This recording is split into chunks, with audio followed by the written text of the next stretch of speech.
Warm welcome to all the panelists, all the Googlers who are here, dedicating time to answer all the questions. Also for the audience who has joined us, it's really nice to have everyone. Keep on posting your questions, also upvoting them so that we can use those and the panelists can. I'll start with like the base kickstart whole of this by saying that we're all here to discuss about this one particular topic, one particular focus point that has been anticipating for. It's been around, people been talking on social media, and we've just been holding our breath for this and that's Jetpack Compose. So what we'll do is I'll go through the quick introduction and then we'll start taking the questions right away. I'll start with myself. I'm Nishan Shwastha, Android engineer working here in Berlin, called Mimi Hearing Technologies. I'm moderating the session. We can go next. Nick, maybe you can start with your intro. Thank you. Yeah, and thanks for having us today. My name is Nick Butcher. I'm on the Android developer relations team, focused on UI and all things Jetpack Compose these days. I can continue. I'm Clara. I'm one of the engineering managers on the Toolkit team based in London. I'll go next. I'm Anna Chiara. I'm on the product team based in London as well. Hello, my name is Matvey. I'm a software engineer on Jetpack Compose. I work at a company called Google, and thanks for having us today. Chris? I'm Leland Richardson, and I'm a software engineer working on Compose. Diego? Yeah, hi, I'm Diego Perez. I'm an engineer in the Android Studio team, and I've been working in the Compose tooling. And I'm Chris. I work in the Android developer relations team, a bit like Nick, focused on UI and Compose, all of the bits. Welcome, everyone. So nice to have you all here. Just to kickstart things, I'm going to start with a very basic question everyone has been asking on social media also, and to me through different channels, is that now that Jetpack Compose has hit 1.0, it's become stable, should we all just jump in and start migrating our XML layouts to Jetpack Compose? Who's going to be taking this question? Nick, maybe you? I guess I can take this. Why not? In the sense that Jetpack Compose is stable, so it means that you absolutely can. You don't have to. We built Compose to be interoperable with Views, just because we know that it is a huge burden to adopt a new framework and having to migrate everything. So if the question is, should we do that? The answer is no, unless you want to. So what we have seen with our partners is that the tendency is to try Compose in maybe in a small feature of the screen, try it out, see how it integrates with your build process. And from then, again, what we have seen with the early adopters is that from then on, every new feature gets built with Compose. And often when you have to touch a screen, you will probably prefer to transfer it to Compose, but it will depend a bit on your workflow.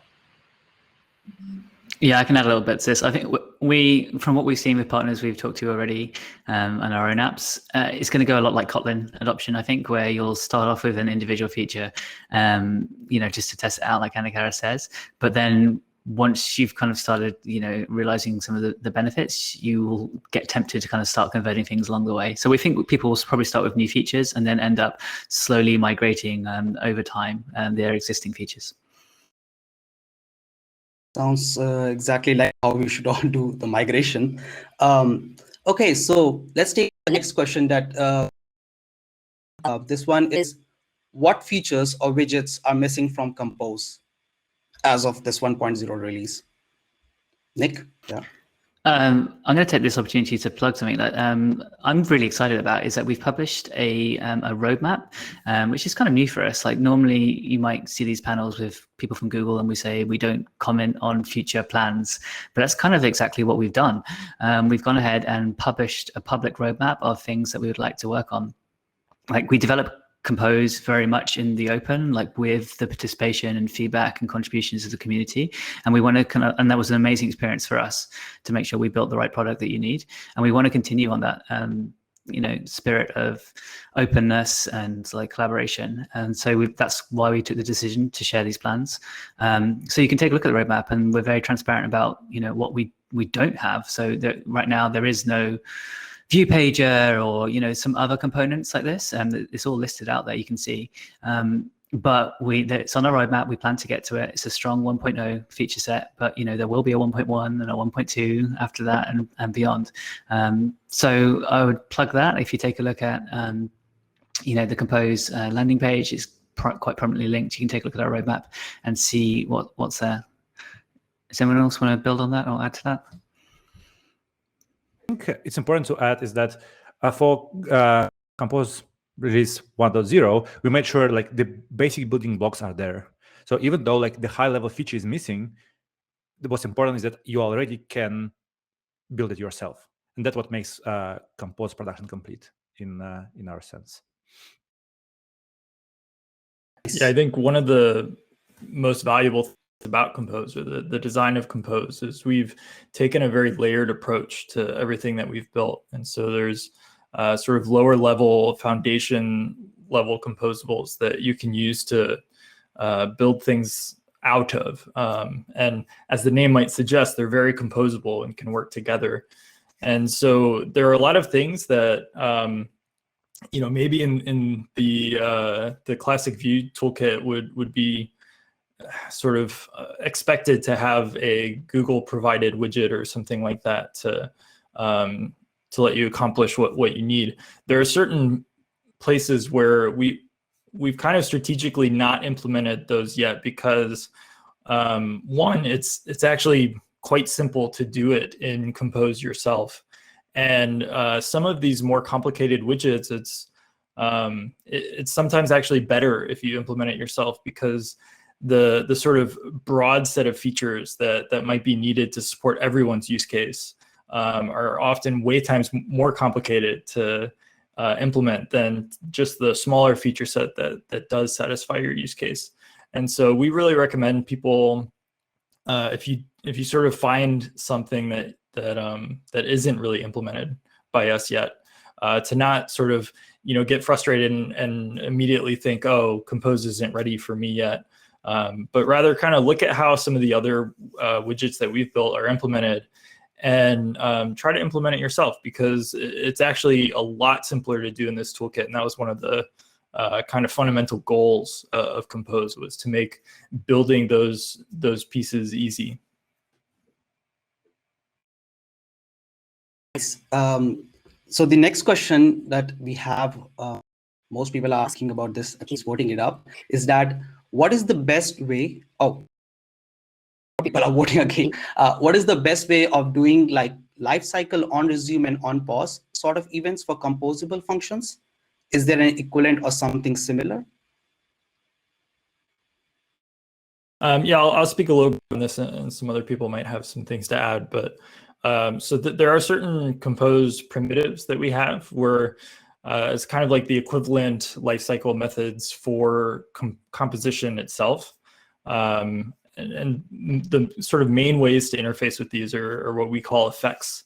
And so we have like disposable effect and suspend effect and stuff like that, where you can basically execute code when a composition starts, or when a value changes, or when the composition ends or gets disposed, as we call it. And those sort of life cycles, because you can plug in when certain values change and act on that, you can sort of get a lot of power from that. But this isn't an Android specific life cycle. So there are certain things like activity on resume and stuff like that, where depending on how you're set up for configuration changes and things like that, might be really important. And to interface with those, right now we haven't built like any sort of new sort of fundamental Compose APIs for those interfaces, but you can attach lifecycle listeners to. We provide the lifecycle owner through the ambient, through a composition local, and you can register listeners and handle things especially if you need to. And we're still sort of looking at how the best way we can create APIs that work really well. And there are things like for our navigation library, for instance, it does a lot of this itself so that you don't have to think about the Android life cycles as much in user-land code. One thing I'd highlight that we have built support for is saved instance state. So because it's so ingrained in how we handle state, we do have remember savable, if I am saying this correctly here. It's changed name over time. But yeah, we have built support so that you can have composable state that does do saved instance state, which is one of the things that I think most people do on resume and on pause. Just want to add something to this? No? Okay. So moving on to the next question, which is also my question also, that Compose kind of is like fundamental shift in how UI development is. What kind of architecture changes do you recommend that people incorporate in their app when they are using Compose versus when they were used to using it views and fragments?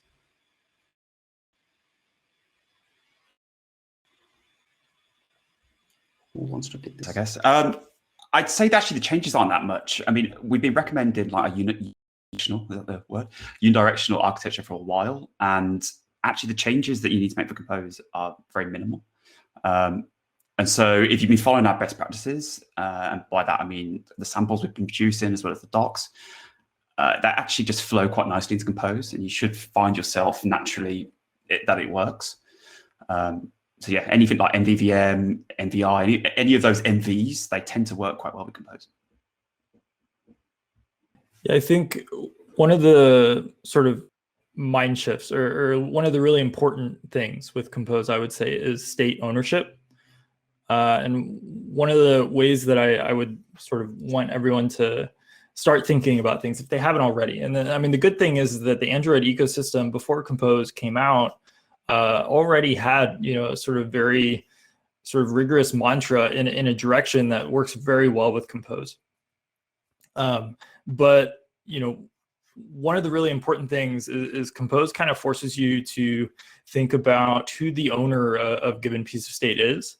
And you really want to make sure that there's sort of a single source of truth for every piece of state in your app, and that you're not sort of inadvertently creating a lot of derived state that then you end up having to write the code to keep that state in sync. But instead, create values out of that state as a, just through expressions and things like that.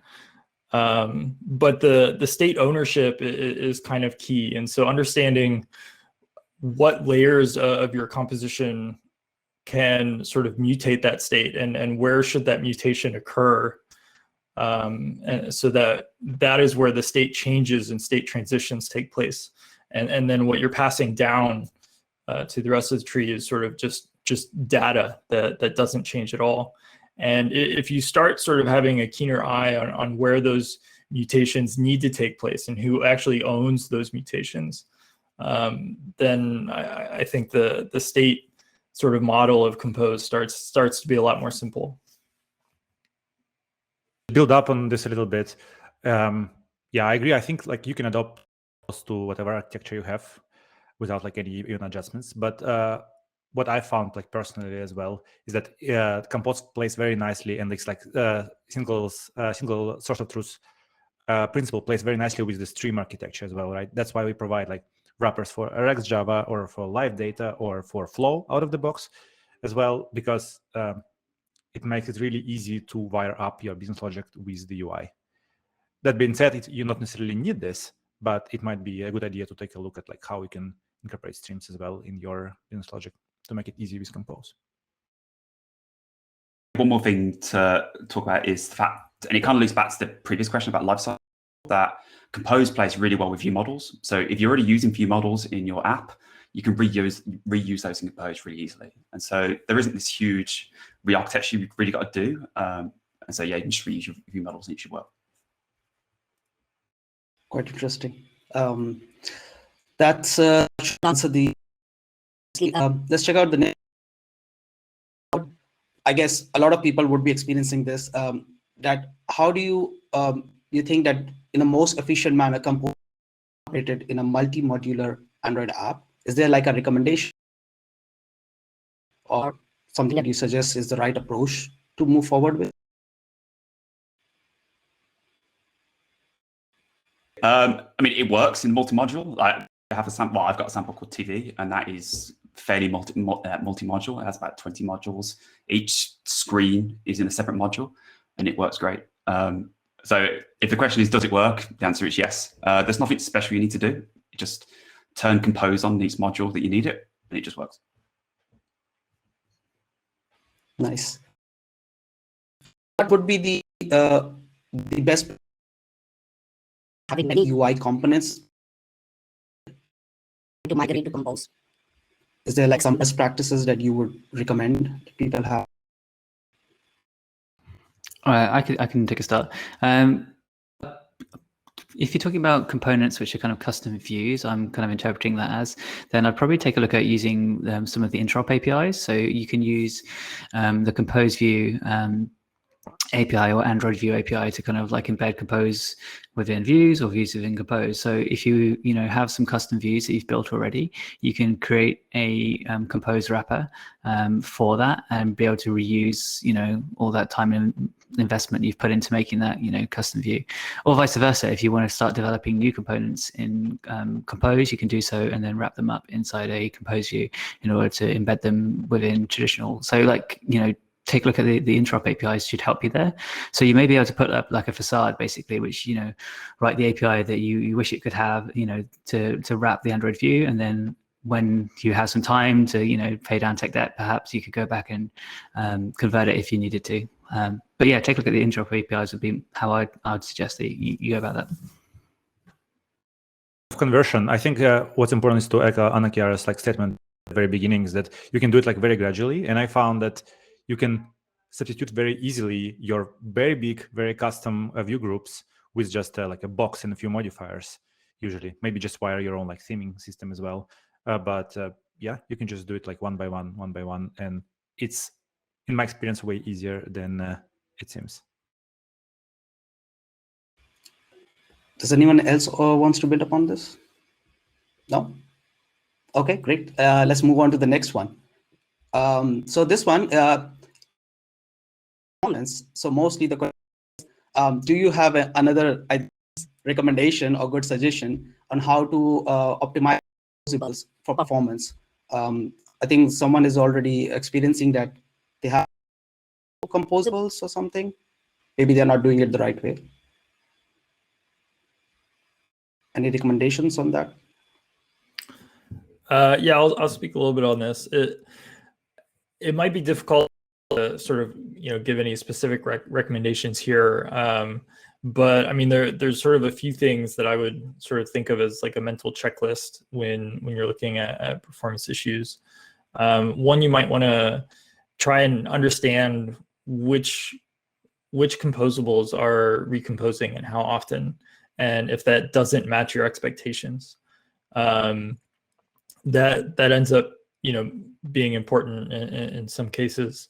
The other thing is we're working on various sort of optimizations where Compose has functions that will skip, and so during recomposition it may look like this very large hierarchy is recomposing, but actually it's sort of just one shallow function that's executing because the composables underneath it are skipping every time. But sometimes that skipping doesn't take place, and so we do that for correctness because sometimes the compiler can't determine whether or not it's safe to skip a composable or not. And so we're constantly working on improving the sort of algorithms that are used to understand whether or not it's safe to skip. But there are certain things that you can do to sort of improve that, which we might not have enough time to go into here, but Compose will work very well if you have, if the data that you're working with, the data that you're passing into composable functions is what we call stable. And so if it's a like a primitive data type, or if it's an immutable type that where equals is going to return true if the value hasn't changed, and you're passing those types of values through these functions, then that can help a lot.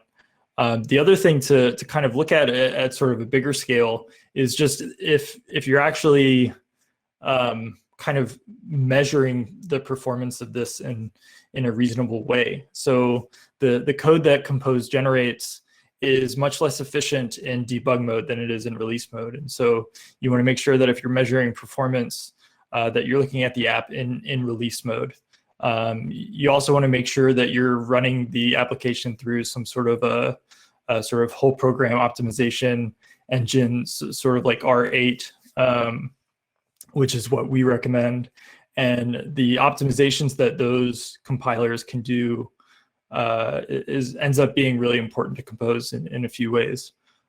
So those are really important things to look at in your app. Just to add a little bit to what Dylan said, from the Android Studio perspective, we understand that right now the debugging experience doesn't allow you to tweak all these things, like basically figuring out when something is being recomposed and why. But we are looking into that. We know that is very important for you to tweak the application. So yeah, we've been trying to find the best way to present that information and to show it to users. And yeah, we are working on that. I've seen that there are a couple of questions regarding like how to debug recompositions and things like that. So we are looking into that. Great. I'm gonna. Oh, yes, Chris. I was going to add one thing. So we're the state thing that Leyland was talking about earlier. Two things. We're working on a new doc, which will be out hopefully in a couple of weeks, which goes more into detail on this. In the meantime, Leyland and Nick were on a podcast a couple of weeks ago, the ADB Runtime podcast, which they speak more about this. So if you want to know more about that, go check out the podcast. Sure, I guess.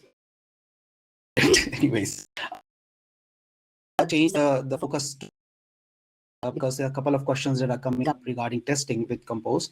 I'm basically going to combine two questions actually in this one. So the question is mostly about how does one do end-to-end testing in a multi-modular app, and is there a possibility to do testing with Jetpack Compose?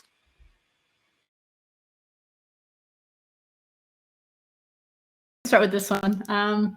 We do have a very good testing story with Compose, and we've been working on integrating with Espresso and Roboelectric, so making sure that all the existing infrastructure that you're used to works with Compose.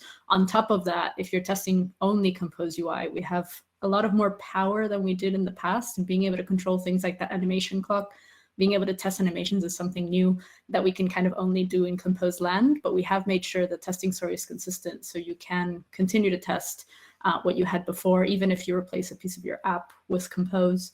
But I think there's still a lot more to do on unit testing. We're looking into it. We know there's potential, but it does get tricky. We would love to be able to run tests, not depending on Android, and it's something that we need a lot more infrastructure to be able to support. One thing that it will become useful is the preview already allows you to basically set up composables, so you can actually get them to render. So we see that there is potential there to actually use this infrastructure for testing. So that is something that we are looking into, like how to basically, once you have set up your previews, you already like have set up the component in a way that you will do for testing with some like mock data, and it's ready to basically be tested. So we are also exploring how we can use the previews that you already defined to do testing on those. Sorry. I was just going to say that Diego basically touched on the point that I was also very interested in. Super nice. Go ahead, Chris. I was just going to build what Clara said. Like the testing is now, there's two things. It's more reliable. So you're no longer waiting for things like animation clocks and all that kind of stuff. And also it's a lot faster. So because we don't have to wait for the animation clock to tick over, we can actually just push the clock forward in the test. Your tests actually run a whole lot faster. And that's what we found internally.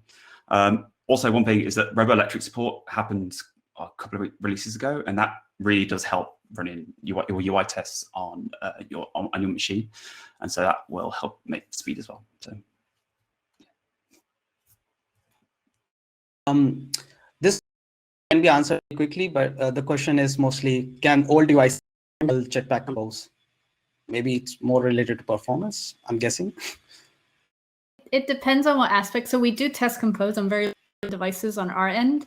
The key we have is we can at most go back to Lollipop, which is when Android changed the runtime to Art. We find that before Art, it is really hard because we're very high in memory pressure in that sense. But post Lollipop, we are testing on low-end devices, so we do think it can handle it. We're now pushing the boundaries. We started working with the Wear team on Compose for Wear, and that's really going to test the boundaries of kind of very low spec devices, and we're working on that.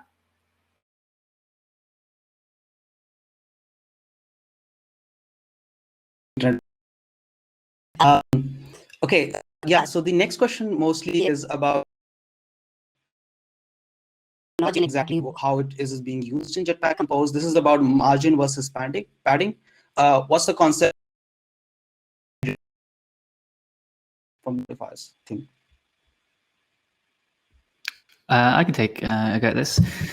Yeah, it's kind of a bit of a mind shift when you're so used to the box model, perhaps, of like margins outside your component, paddings inside the component, to the modifier pattern which we have, which is kind of like an ordered kind of chain of decorators, I like to think of it. And it takes some getting used to, but I'm actually, once you get over that kind of hump, I'm actually a big fan, because not only it means you no longer have to like read these rules and internalize external rules. You're now in control of the sequence that, you know, different decorated like behaviors are added to your composable. Like, so if you want, you know, the background to include the space, then you draw the background and then add padding. Whereas if you want, you know, some space and then draw the background, you kind of swap the order. So it may seem a bit strange at first when you're kind of getting used to it, but then once you get your head around it, like, oh, it's just like any other method call, you know, order matters, and it's entirely within your control and it's deterministic, then I think it's actually a really, really like powerful design, and I'm actually a huge fan of it. So yeah, I recognize it takes a little bit of getting used to if you're coming from, you know, years of box model. But stick with it, and like modifiers are so powerful that you can like add your own. You're not constrained to, you know, the attributes that Vue.java supports, and you can, you know, have to live or work around the order in which they interact with each other. It's in your hands now. So, you know, great power, great responsibility, that kind of thing. One thing I'll add here is, you know, the Compose team and the Android team overall, we think a lot about naming. And this is kind of an interesting situation, right? I think that in terms of mental model, the best name for padding would have been spacing. Really, what it is it's a modifier that adds spacing, you know, between the modifiers below and above it, and that's sort of all it does. It's one job. However, names are more important than just the you know, being the correct model for what it's doing. We have to think about developer experience in all kinds of ways. And one of the problems, if you look back in the history, you'll find that it actually was called spacing at one point. But you know, one of the problems is that the words margin and padding are so ingrained in developers' minds right now that if we don't have an API named one of those things, then people will almost immediately get frustrated and not be able to find it. And these are things that we have to consider all the time. And you know, unfortunately, so that leaves two other options, margin and padding. But margin actually has a different semantic meaning in say the box model, where margins collapse on top of each other when they're added together, whereas paddings add together. And so padding was the closer concept semantically to what we were going for. But realistically, the padding modifier satisfies the needs of both margin and padding in sort of the box model and other equivalent layout models. Developers can just write their own margin modifier which forwards on to padding if they really miss it. Using the power of composables. Great. Of a concern for a lot of people. I'm going to just read out the question itself. It says, will a accompanyist composable be maintained as a separate library or will be integrated into the native Compose libraries? I'll take this, I guess. So for those that don't know about, It's a library which I started, which is, I mean, the goal of it is to be like an incubation area for composable, composed libraries. So stuff that wasn't going to hit Compose 1.0, but we knew that developers needed it or wanted it. We wrote stuff in there, and it's not designed to the same levels. Like it's still tested, but it's not. You can't assume that it has the same kind of quality and maintenance and all that kind of stuff. So a company doesn't have that same level. As to the individual libraries, some of them will be hopefully upstreamed. Some of them probably won't. So I actually kicked off 2 conversations today about 2 of the libraries, but some of them probably aren't kind of applicable for the sort of the Compose core libraries, and they probably won't be. So it depends is the answer. Classic it depends answers. Nice. That's how software engineering mostly is. Okay, so the next one is actually about the internals of how Compose actually is working. How does recomposition work in Compose? Does it mean that Compose internally stores state to whether to recompose it or not? I'll go ahead and take this one. So it's an excellent question, and I fear that I could probably spend the rest of the 20 minutes answering this if I really wanted to. But I've actually given presentations going through a lot of these details before. If you want to look up the ADS talk that I did, it wasn't called Thinking Compose. That was my IO talk, which also goes into some of these details. But the ADS talk in particular, and the oh gosh, there's another one as well. But there are talks that might give a much better visual understanding of what's going on. But to give a real quick answer, yes, the Compose runtime has a data structure that holds sort of pieces of state that throughout your composition, and the Compose compiler plugin will generate code that sort of will communicate with that runtime in all of your composable functions and give the runtime all of the details that it needs to sort of do the right thing when certain values change and things like that, while keeping reasonable performance, which is a challenge. But that's sort of this code that is generated, and the runtime is sort of what gives composable functions their unique properties, where they can be restarted at a later time, which is what we call recomposition, and then they can also be skipped and sort of address memory and things like that. So like the remember function is like a really primitive example of something that's sort of addressing those values that are held in the runtime. And sort of everything is kind of built on top of those concepts. So yeah, I think that hopefully that gives you like a little bit of information, but definitely check out some of the talks that I've given on this. It might give you a more complete picture. Yeah, and I might add that look at the documentation that we have specifically for Compose. If you go to the curated pathway, there's a lot of resources, including a Thinking Compose. I think it's an article, but it's also going to point you to some of the videos that Leland mentioned. So there's different levels of documentation. So there is the getting started documentation, but there's also this kind of deeper level and really wanting to understand how Compose works. So we definitely have a lot of resources out there. So yeah, it probably expands beyond the space that we have here, but definitely there's a lot already published.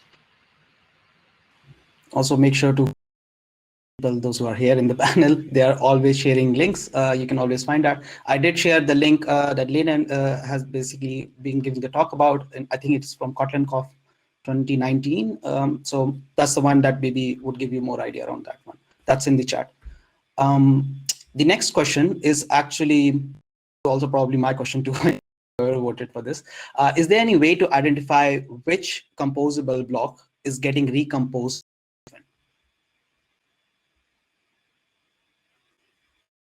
Diego had more to say on this, but right now the answer is, you can use the current debugging tools that Kotlin provides you, but it's it's definitely a suboptimal experience, and we know that. It's something that we're working on right now to provide sort of more compose-specific debugging tooling, and we think that's very important. But right now, there are sort of the same mechanisms that you've had before, breakpoints and print line and stuff like that, which we know isn't a great answer, but that's what you can use right now.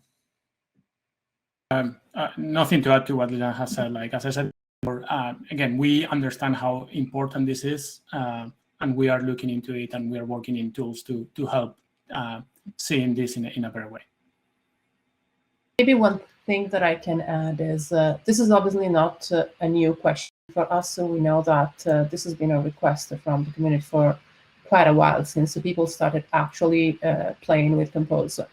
And the reason why you don't already have tools is that we're really taking the time to understand what is the best place to try and give you this information, and what is the right way to give you this information. Like, should it be something that you see only at debug time, or should we do something even while you are developing? So we're trying to find really the right place to give you the best experience. Part of the challenge, if you want, and the opportunity that we have in the tooling side is that with this big shift in how just the mindset shift with Compose, some of the tools that support your workflow with Vue are not really born for Compose. They're not the best thing that we can do. So we're trying to figure out what are the best tools that we can build for you. Like Leland said, yes, you can debug. You can even use just a simple print inside every composable function, and it's going to work, but it's definitely suboptimal. So we're trying to figure out what is the best way to give you tools that are going to be immediate and match your composed thinking, your composed mindset. Keep an eye on the roadmap, which the team has already published. So you can also keep on giving the feedback. Okay, so let's look at the next question we have. This one is about migrating Espresso test, I think, because people have been using Vue IDs in the past when working with the XML layouts. I think now the question is more or less that the QA team was used to using these Vue IDs to reference what was needed for testing. Now, how do they start doing this UI test when using Jetpack Compose views, composable views in this case? All right, go ahead. Go. You go, Matt. Okay, so well, so first we support Espresso as well on Compose side. So basically, your overall Espresso infrastructure should just work out of the box. In terms of migrating actual tests, yeah, Vue IDs are no more in Compose, but we provide a few substitutions. Namely, there are different selectors you can use to basically select a node or a subtree even. And one that can be a good substitution is a test tag. So basically it allows you to set any actually object or if string if you want as a tag and reference. So I think that's with a little bit of re-education, it should be pretty much the very close match to what any QA team used to do. But again, we went a little bit forward and there are more selectors. So maybe there are potential for QA teams to be even more, write more powerful tests and query more things and have a better test that test your UI in a good way and cover more corner cases. That the Compose test API is very similar to Espresso. When you create these matches and interactions, it looks almost like an Espresso matcher. So it's fluent and so your QA team should have no issues trying to migrate over. Hopefully. Apparently, I think people are not. So I have to wade through some questions. Let's take this one. This is about the reusability in Compose. Mostly the question is that how would you reuse components and composables in their application? I guess I'll speak to this a little bit. I think if I was speaking to you one-on-one, I'd probably answer the question with a question, which is how do you solve reusability in Kotlin? The answer should ideally be basically the same. Composables target functions, Kotlin functions, and functions, in programming are made to be very reusable. And so the sort of idea here is that you want to kind of give a composable function a single responsibility, and the parameters that it receives is sort of the inputs to that function. Those should allow you to make it reusable by taking the bits that would be specific across each instance and turning them into parameters so that you can reuse that in any way. I'm not sure if that is the exact answer you're looking for, if I misunderstood the question. But yeah, the sort of language level tools are there for you to help you reuse your code.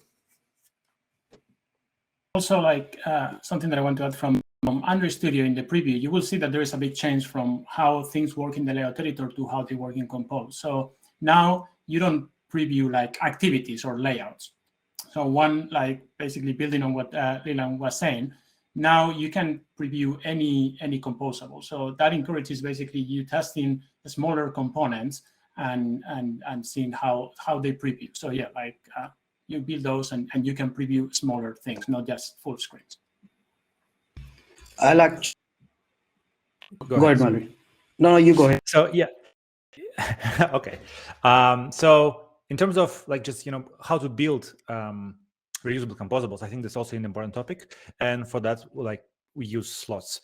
Slots are the places inside a composable that kind of layouts and arranges their children to make sure you can place anything there, therefore increasing reusability substantially. So that's the pattern we adopted in Compose throughout everywhere on all the layers, even in material. Button doesn't take string. You have to pass a text. You can pass an icon or anything you want. That allows us to design good APIs, and I think it will be the same as useful for all the developers worldwide, because kind of everyone is library developer. So use slots more. Yeah, and to clarify, this is building on sort of language level muscles that we hope a lot of you already have, which, a slot is our terminology just for a composable lambda. And so functions that accept lambdas in Kotlin are used to make them more generic. And so if you have, for instance, a collection.sort by or something, it takes a lambda that allows you to, specify the piece of that, an item in that collection that you want to sort by. And that lets you reuse that sorting functionality across your app in all kinds of different ways. The model is similar for Compose. You can take a composable that instead of having a very specific icon or something, you can have it just call a composable lambda where any content could be rendered. And so then you can use that in multiple places and have not just an icon, but maybe a text in another place, or an icon and a text in another place. And it allows for that composable API to, instead of having all of those different configuration options, to just have a single lambda that lets you define, lets the caller define what kind of content should go there. Maybe extend this question in the context of dependency injection also, because some people have also channels. The question can be formulated into saying that we injected using a DI library, for example, just to reuse them in this context. Yeah. So since we have composable lambdas, you can have as a value essentially, and so you can have an instance of a composable lambda and pass that around, and you can use any sort of DI library, etc., to inject those types of things as well. They don't have to be lambdas exactly. You can define interfaces with composable methods and things like this that do all sorts of things. And so all the sort of language level kind of features that you have in Kotlin at your disposal, you should also have with Compose applied. It just works with the language in that way. And I suspect a lot of the sort of common DI libraries, if they haven't already, will be providing maybe more convenient ways to inject things into your composables. However, in pretty much every case I've come across, it's not difficult to inject things into Compose yourself if you kind of know how to work with effects and things like that. A different question now. This one is about 3.0. It's stable now, but there are still APIs marked as experimental. What does the process look like for these APIs to be promoted to stable? Take this one. This is an interesting question. So there are a bunch of APIs that we didn't want to commit to yet. So when we move into a beta stage of any library in Android X, we commit to that API surface, and that API surface stays forever until we do a 2.0 and a completely breaking change. So there were things that we just weren't ready to completely call it final. And that's the things that we kept as experimental. We didn't want to pull them out of Compose either, because we feel developers could use them, but they're going to be an experimental for a while, which means you have to opt in to using them, knowing that we may change them at any point. And then the cycle that you should expect to see for this is we will use experimental to kind of iterate and get feedback, and especially file bugs on us on feedback on how to use the things that are still experimental. And then whenever Compose moves to beta in each cycle, so when we do 1.1 and 1.1 moves to beta, we will have the opportunity of graduating those APIs to proper API. But you should see we will have experimental APIs graduate with each point release, if that makes sense. Very clear answer. Is worded very differently. It says, what's the end game with Compose? Is the idea to end with one activity where every screen component is implemented with Compose, or apps with multiple activities and fragments will still be a thing?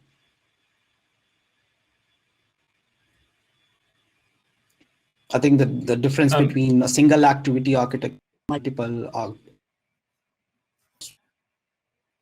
Yeah, I mean, I can say a few things on this, I guess. I think that activities will sort of always play a role. I mean, they're a piece of the underlying operating system, and they're, you may need a different sort of array of intents to sort of properly handle your app's use cases and things like that. And you'll end up with multiple activities, and that's, that's fine. I think that the reality is that there may be fewer activities in usage on like a per screen basis with Compose going forward than the sort of current status quo. And I think that's good as well. I think the biggest thing that I sort of want to see, if we're talking about kind of end game, is that I would like to see configuration changes happening, or configuration changes not causing activity restarts. I think that we will move to a place where your application will be much more reactive to configuration changes, like screen size changes, orientation changes, theme changes. All these things are going to be reacted to with composition in a way that can be fluid and animated and things like that, which will provide a better user experience. But that doesn't mean that you're always going to have a single activity app. That may work for some apps, that may make sense for that app's use case. But certainly activities will always have their place. Yeah, and I wouldn't be surprised, as Leland says, of people moving towards less activities, or activities when they're needed, right, instead of as an architectural pattern, because there's so much power in Compose and the things we can do at runtime now that we couldn't do before, that by having multiple activities, you're going to kind of break that experience. Like it will be much harder to do a hero transition between two activities than it will be if the entire thing is controlled by Compose, and we'll be able to do really smooth animations. But I'm curious to see where people go. I think we've been pushing kind of single activity sort of architectures for a while as the recommended pattern, and I wouldn't be surprised if that continues to gain more and more.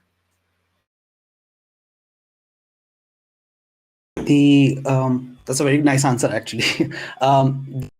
It's actually it's down, but basically the question is more about from the Android Studio perspective. I think, is the preview speed going to be improved over a period of time or something? Or at least is it being worked on in this case?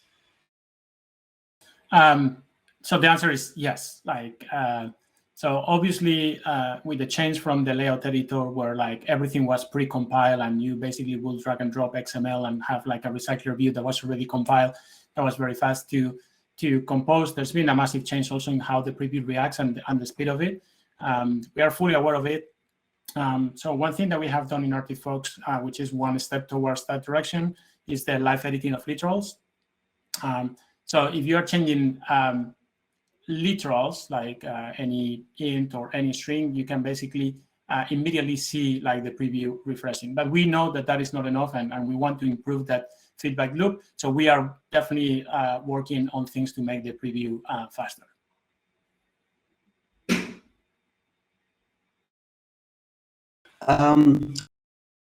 Boards, I'm not sure how much time, but please get this.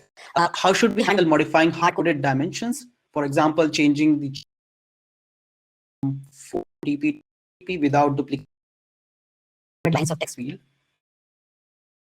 Text.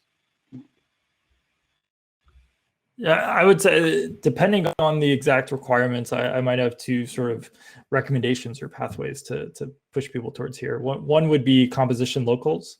So composition locals are sort of values that you can pull into a compose tree at any point, and they'll allow you to subscribe to changes. However, that's sort of only needed for a hierarchical sort of thing. If you're, like the nicer thing to do is might just be to have a state value that you hold somewhere and use for this padding, and then you can create your own sort of like I think in your example you used like a text. You can create your own sort of my app text or whatever, and that might apply those sort of standard styling values that you have, and you can reuse that if you'd like. That would be sort of another approach. Yeah, that's a nice way to handle this. In terms of just speaking in general about our APIs and specifically material, I think the text field is a hot topic usually when it comes to customization. The important thing to understand is that we've tried to like find a nice balance between the conservative and like being conservative and supporting nice material out of the box and allowing some customizations. And if there are like customizations that are not allowed, it might be for the best actually, because it will allow you to build an application which will look within material guidelines, and people will have the same experience throughout like all the apps, which is very nice for the end user. But that being said, if you have any like actual requests, if you want some customization, which is maybe within like material realm or any other design system realm, just keep them coming like as a bugs. We are usually reactive. We see like how we can improve your life as a developer. So that's where we can tweak the APIs as well. So yeah. All right. Many thanks to all of our panelists. Nick, thanks for setting this up and getting so much of the team involved. It was great to have so many perspectives. And Nishant, you were a champ for jumping in here so late in the game to moderate, filter the questions. Good job to you. Big round of applause. Thank you so much. Also for filtering through and trying to get us through some really relevant questions. I think this is easily a panel that could have gone on for another hour or two. I know there's enough material here. We'll have to talk. I'll talk with Ben about trying to set up something again with y'all. But for those of you who are still wondering, still have a lot of questions on the topic, we have our next webinar on migrating to Compose. That is going to be on August 12th, so feel free to join us then. Maybe we can try to get some of these questions. We'll archive them as well, send them to the team, so if some of these things need to get covered, we'll try to get them out there to you. But again, big round of applause to our panel and to Nishant. Thank you so much, and we hope to have you all back. Thanks to all of our Googlers and friends for being here.